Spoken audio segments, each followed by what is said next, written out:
आपको हम दिखाएंगे ही तेज अंदाज में, लेकिन उससे पहले एक और बड़ी और महत्वपूर्ण खबर दतिया उपचुनाव से जुड़ी हुई, जहां सियासी पारा अपने चरम पर पहुंच चुका है। बता दें कि चुनाव प्रचार का चुनावी शोर बीते रोज थम चुका है और अब डोर टू डोर कैंपेनिंग चल रही है।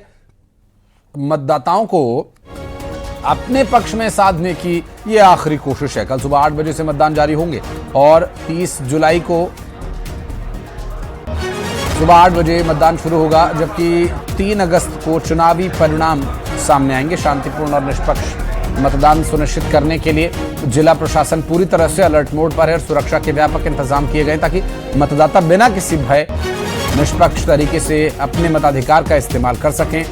और दतिया उपचुनाव को लेकर सियासी दंगल इस वक्त जारी है और इस पूरी सियासी दंगल में दोनों ही पार्टियों की तरफ से पूरी ताकत झोंकी हुई है।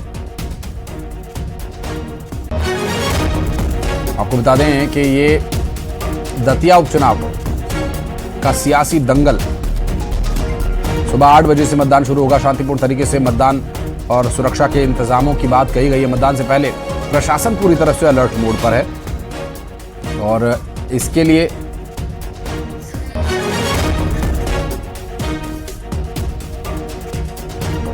जुलाई को पोलिंग पार्टियां रवाना हो रही है। सुबह 6 बजे से ही ये प्रक्रिया शुरू हो गई थी। सबसे दूर का जो हमारा इलाका है वो बसई क्षेत्र है। बसई के जो पोलिंग पार्टी है उनको पहले बुलाया गया था, उसके बाद ग्रामीण क्षेत्र, उसके बाद शहरी क्षेत्र, ऐसा बुलाया गया है। बारिश को देखते हुए सभी को ये व्यवस्था की है कि पानी में कोई भी ना भीगे और उनको यहाँ तक आने के लिए कोई भी दिक्कत ना हो। सभी व्यवस्थाएं अच्छी से तैनात की गई है और अपेक्षा है कि सभी अच्छे से हो जाए। और चलिए अब चलते हैं राजीव के पास। हमारे सहयोगी इस वक्त हमारे साथ जुड़े हुए हैं। राजीव, आज डोर टू डोर कैंपेनिंग चलेगी पूरे दिन। प्रशासनिक स्तर पर क्या व्यवस्थाएं हैं, लोगों के मन में क्या चल रहा है, किस तरह की तैयारियां, किस तरह की गहमा गहमी इस वक्त दतिया विधानसभा उपचुनाव को लेकर?